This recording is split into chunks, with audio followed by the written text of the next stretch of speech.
Chapter 1. The Unwanted Bride.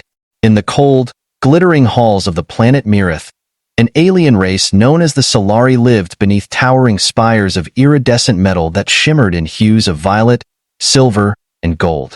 Their cities, with their flowing, organic architecture, appeared as though grown from the very ground itself, a harmonious blend of nature and technology. The Solari prided themselves on their culture of beauty, precision, and intellectual superiority, their status as one of the most influential species in the galaxy undisputed.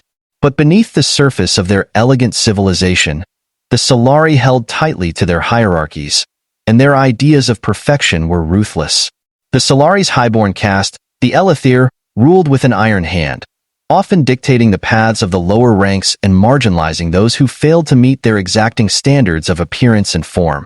Among the Elithir lived Xylora, the youngest daughter of the prestigious Kshala lineage. Xylora had always been different, though not in ways that she could control.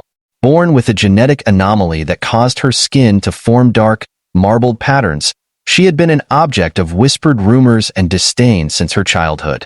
While the Solari were known for their flawless silver-blue complexions, smooth and unblemished like liquid mercury, Xylora's skin was seen as an aberration. Though she had the same sharp intellect and cultural refinement of her peers, none of that mattered. All that anyone saw was the imperfection that marked her, setting her apart from the icy beauty that her people so revered. Her family, the Kshalas, had long been among the elite of the Solari, their influence spanning from the core of Miritha's government to its most prominent universities.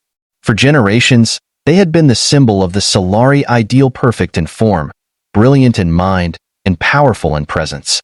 But with Xylora's birth, they had been cast into a shadow of gossip and ridicule, a blemish on their otherwise impeccable legacy.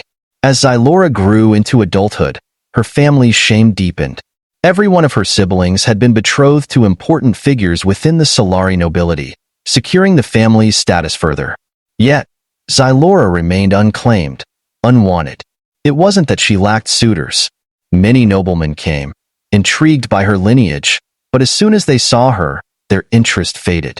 No amount of her family's wealth or political influence could compensate for what was, in the eyes of the Solari, an unforgivable imperfection.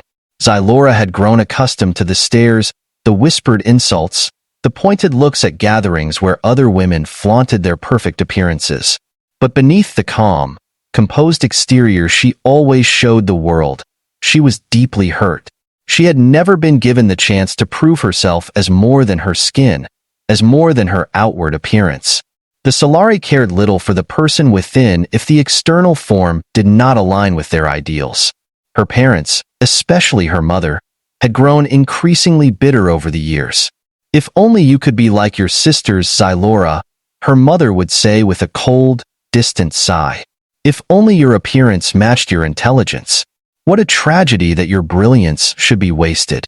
Xylora, who once held hopes of one day proving her worth, slowly resigned herself to the fact that nothing would change. She was a blemish in their eyes, and that was all she would ever be. Finally, after years of fruitless attempts to find her a husband, her family made the decision that shattered Xylora's last semblance of hope. In a private meeting, her parents informed her that they had arranged for her to leave Mirith entirely. She was to be exiled not in name, but in practice.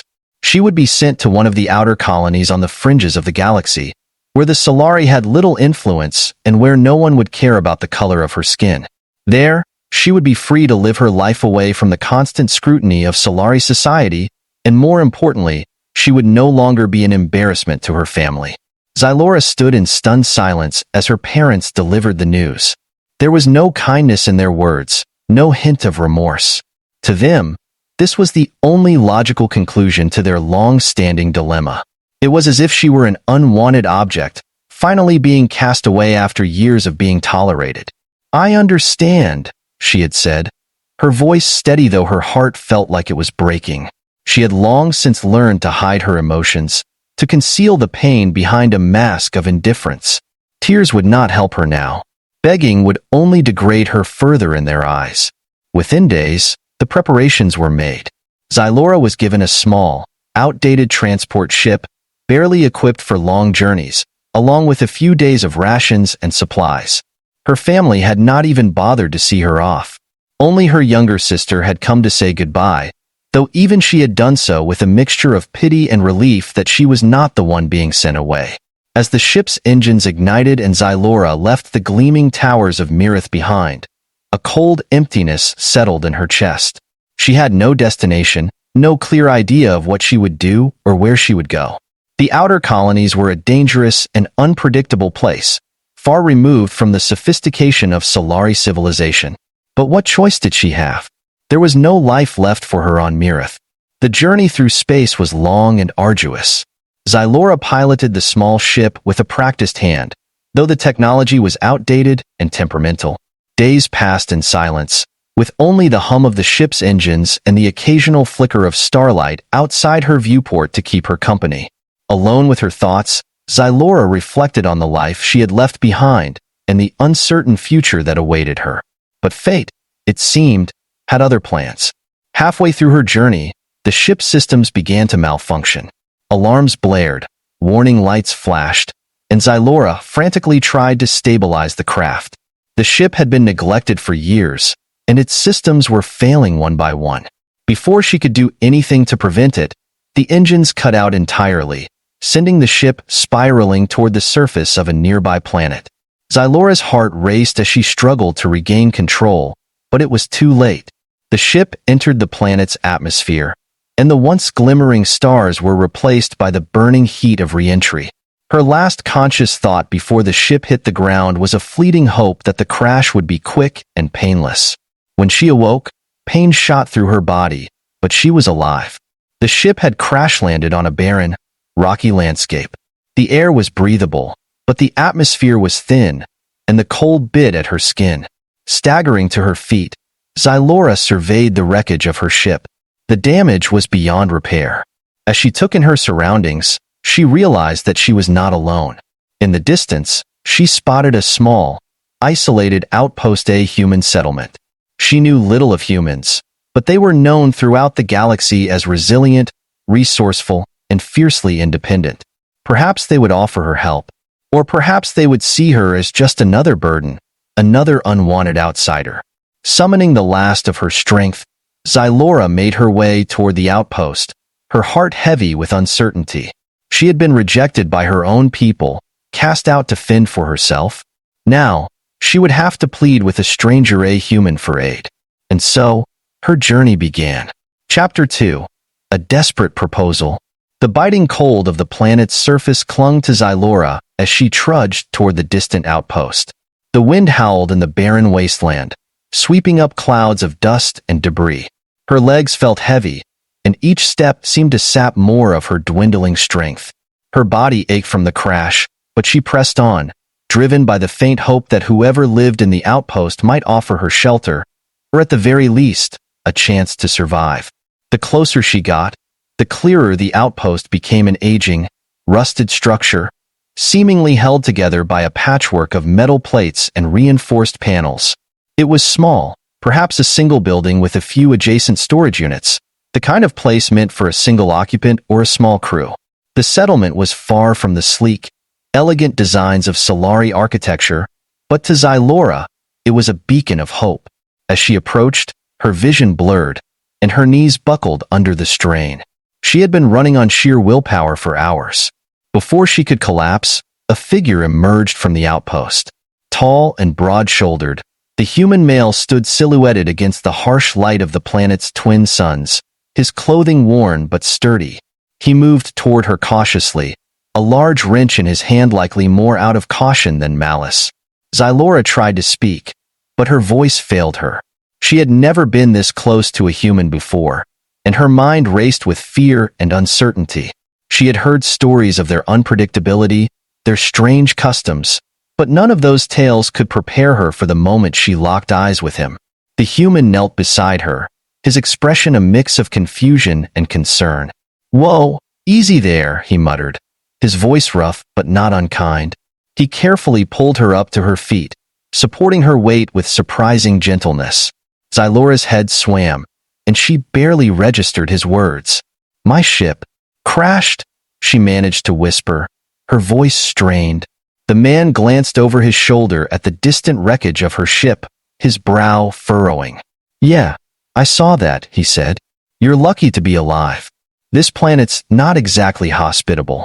He led her inside the outpost, guiding her into a cramped but functional interior. It was clear that the outpost had been here for years, its equipment outdated, much like her ship. The walls were lined with mechanical tools, spare parts, and various gadgets Xylora couldn't identify. The air was warmer inside, and for a moment, she allowed herself to relax as the cold retreated from her bones. The human helped her onto a rough-looking cot and disappeared into a side room, returning with a flask of water. "Here, drink this," he said, offering it to her. Xylora hesitated, her instincts warning her to be cautious, but her body's needs overruled her mind. She took a sip, the cool water soothing her parched throat. After a few moments, she managed to find her voice again. "Thank you," she said quietly, her Solari accent lilting the words. The man pulled up a stool and sat across from her, studying her with an intense gaze. "You're not from around here," he remarked, though it wasn't really a question. He knew she wasn't human. "What's your name?" "Xylora," she answered, trying to sit up straighter, though every movement sent a wave of exhaustion through her. "I'm Jack," the man replied. "Jack O'Neill. What brings a Solari this far out into the sticks? This isn't exactly the kind of place your people tend to visit." Xylora flinched at the mention of her race. The Solari had a reputation across the galaxy for their superiority complex, and she feared that Jack might see her the same way her people did, flawed and expendable. But she had no choice. She needed his help. I was exiled," she admitted, the words tasting bitter on her tongue. "My family sent me away. My ship malfunctioned, and I ended up here." Her voice cracked, and she struggled to maintain her composure. "I have nowhere to go." Jack raised an eyebrow, clearly surprised by her honesty. He leaned back slightly, crossing his arms. "Exiled? That's a rough deal." He paused for a moment, as if weighing his next words carefully. "Why?" Xylora looked down at her hands, the marbled patterns of her skin standing out starkly against the pale light of the room. "I was born different," she said softly. "To them, I'm an imperfection. My appearance, it's not what they consider acceptable." Jack was silent for a long moment, his expression unreadable. He wasn't exactly the type to judge people based on their appearance after all. He had lived on the edge of the galaxy for years, away from the polished societies of humans and aliens alike. But he knew enough about Solari culture to understand how cruel they could be toward anyone who didn't fit their rigid standards. "I see," he finally said, his tone thoughtful. "So they just kicked you out and sent you off to fend for yourself. Typical." Xylora bit her lip, unsure of how to respond. She had expected pity or disgust, but Jack's reaction was more one of weary understanding, as if he had seen this kind of thing before. Jack stood up, pacing slightly. "Well, I'll tell you this much," he said, glancing at her. "You're not gonna survive out here on your own. This planet's not friendly, and the nearest human settlement is a few days away by air. Even if you managed to repair your ship, you wouldn't get far without some serious help." Xylora's heart sank. She had hoped that maybe, just maybe, she could repair her ship and find somewhere else to go. But now, even that slim hope was fading. "I can help you fix your ship," Jack continued, his voice calm but firm. "But it'll take time. You're stuck here for the foreseeable future." Xylora's mind raced. Stuck here? With a human? The idea seemed absurd, and yet she had no other choice. The Solari would never take her back, and even if she managed to reach another colony, she would still be alone, an outcast. She looked up at Jack, her eyes filled with a mixture of desperation and determination. "I don't have much to offer in return," she said quietly. "But if you help me, I can stay here. I can help you with whatever you need." Her heart pounded in her chest as she spoke the next words, knowing how absurd they might sound. "Or we could form a union, a marriage." Jack froze, his eyes widening in surprise. "A marriage," he repeated, clearly taken aback. "Wait, hold on. You're suggesting..." Xylora swallowed hard, her mouth dry. "It's not a proposal of love," she said quickly, trying to explain. In Solari culture, a union can be formed for survival, for mutual benefit. I need protection, and you need companionship or help with your work. I can be useful to you. Jack blinked, clearly struggling to process what she was saying. You're serious? Yes, Xylora replied, her voice steady despite the storm of emotions inside her. It's the only way I can see forward. I have nothing else left. Silence filled the room as Jack stared at her, his mind working through the implications of her proposal. He had lived alone for years, ever since he lost his family in a tragic accident that had left him with scars both physical and emotional. Trusting others didn't come easily to him, and the idea of marrying a Solarian alien was something he had never even considered.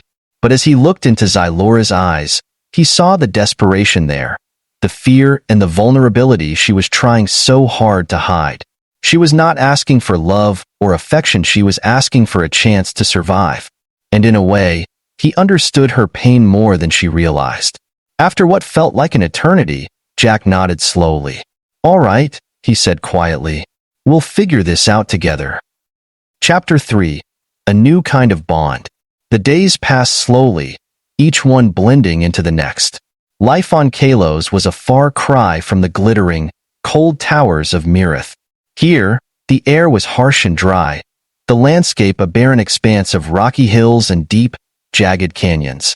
Dust storms swept across the surface regularly, making it almost impossible to venture outside for long without protective gear. The outpost where Jack and Xylora now lived had once been a mining station, long abandoned when the planet's resources ran dry. For Jack, it was home isolated but familiar. For Xylora, it was a prison of sorts, the one she had chosen. Despite the unspoken awkwardness of their arrangement, the two quickly fell into a rhythm. Jack was a man of few words, his actions speaking for him. He spent his days repairing the outpost machinery, working on Xylora's crashed ship when he could, and ensuring their survival in the inhospitable environment.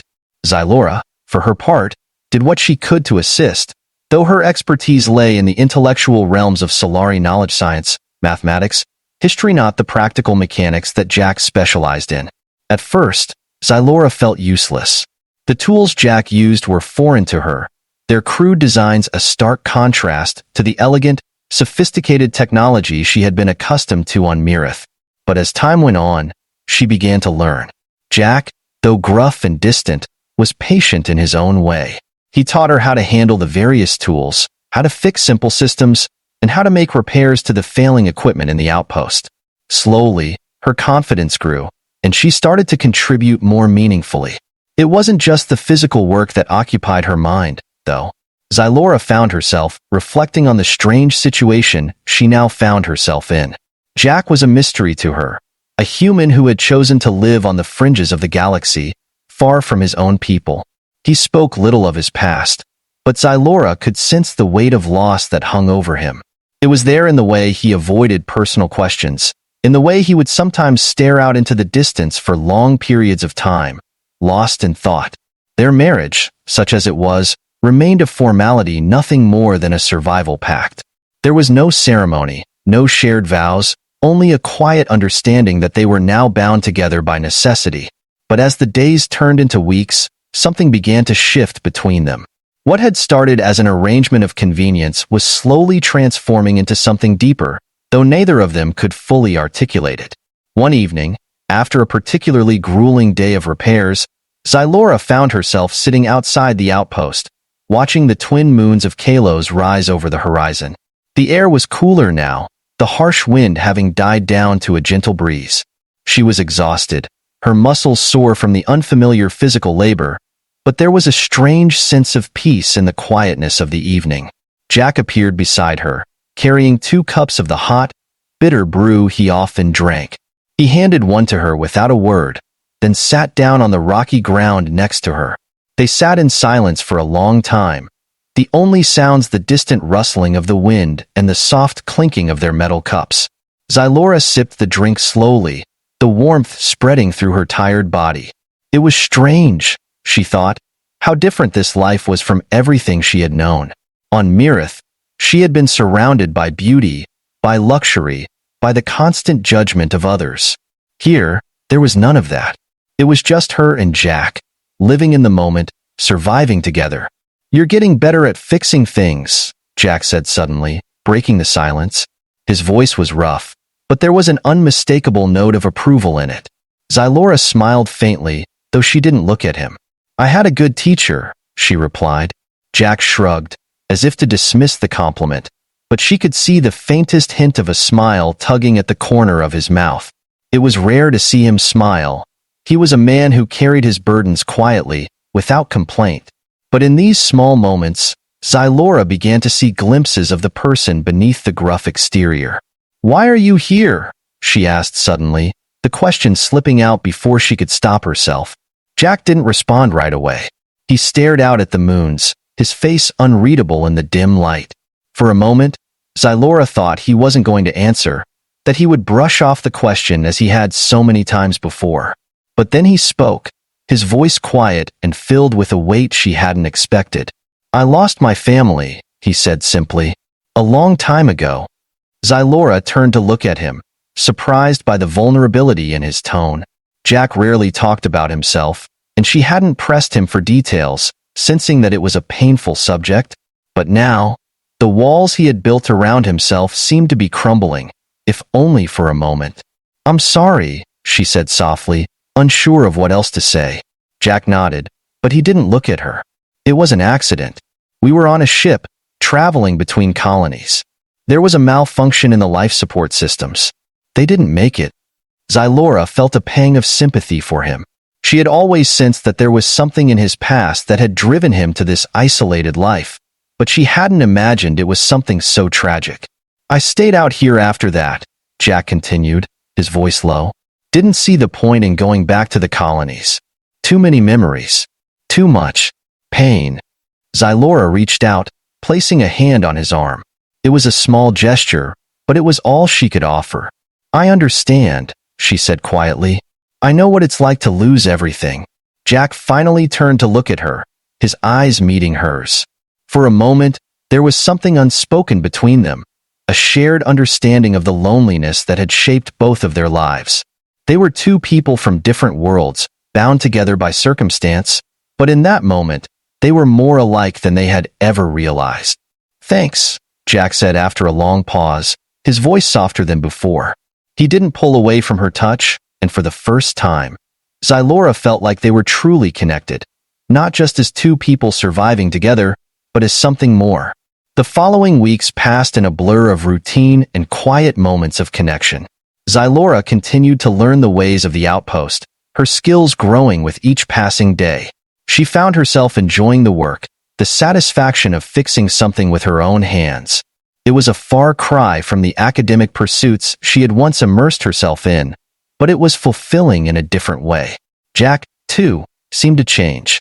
He became more open with her, sharing small details about his life before Kalos, about the places he had been, the people he had known. He still carried the weight of his loss, but there was a lightness to him now that hadn't been there before.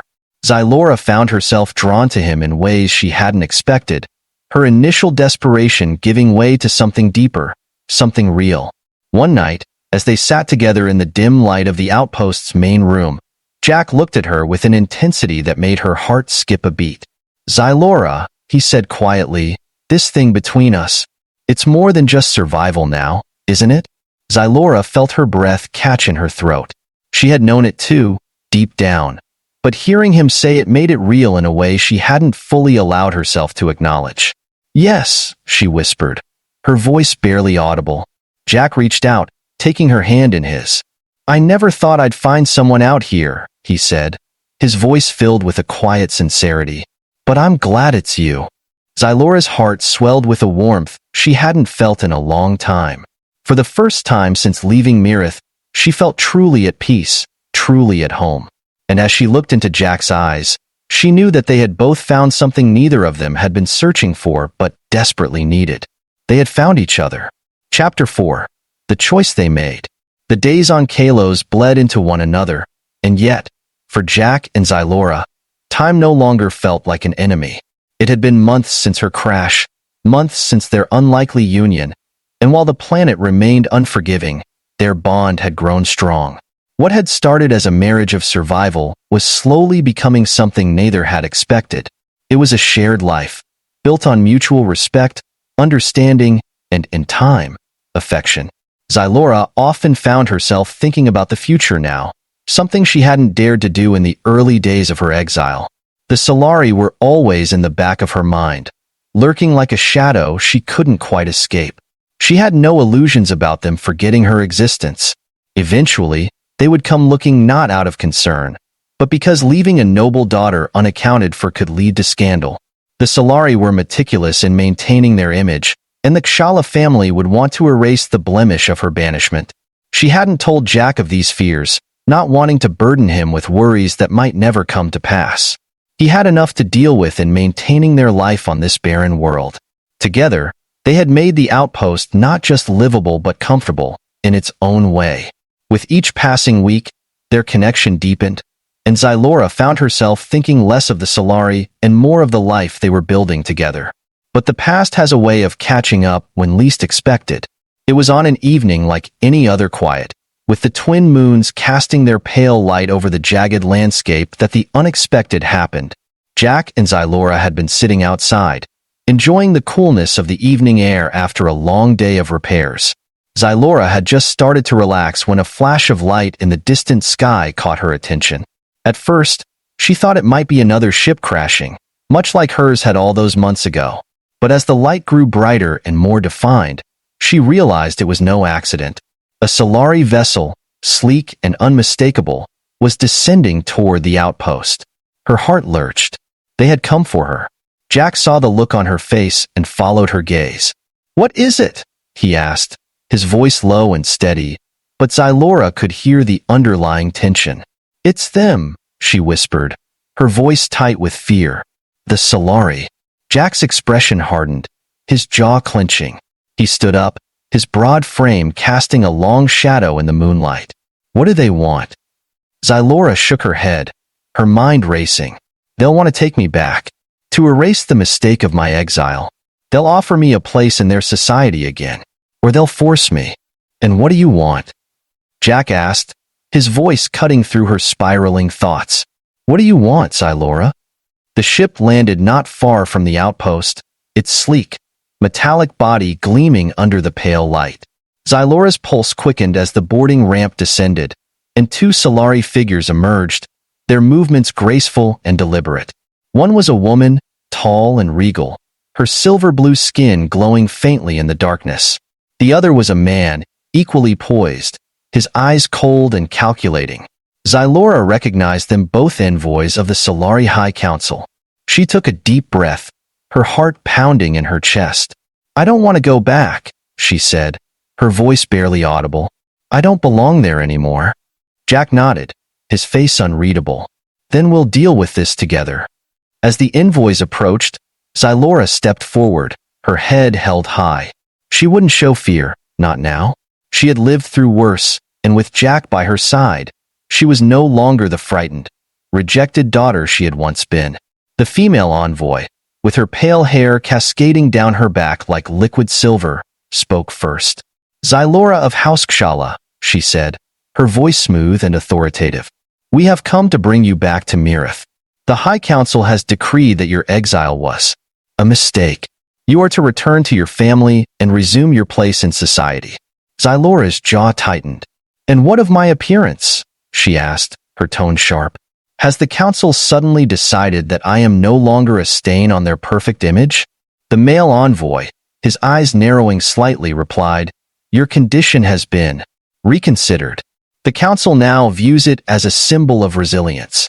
You survived here, on the fringes of the galaxy, and that speaks to your strength. It will be seen as a mark of honor." Xylora almost laughed at the absurdity of it.